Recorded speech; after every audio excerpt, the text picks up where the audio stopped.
Hello' গাইছ, আজি আমি আলোচনা কৰিম কেইটামান অতি মজাৰ হাতৰ।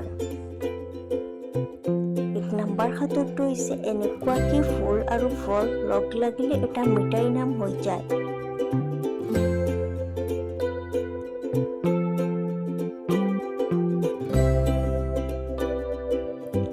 উত্তৰ গোলাপ জামুন। 2 নম্বৰ হাতৰটো হৈছে আপোনাৰ সেইটো কি বস্তু যিটো আপোনাতকৈ বেলেগে বেছি ব্যৱহাৰ কৰে। কি বাৰু উত্তৰটো?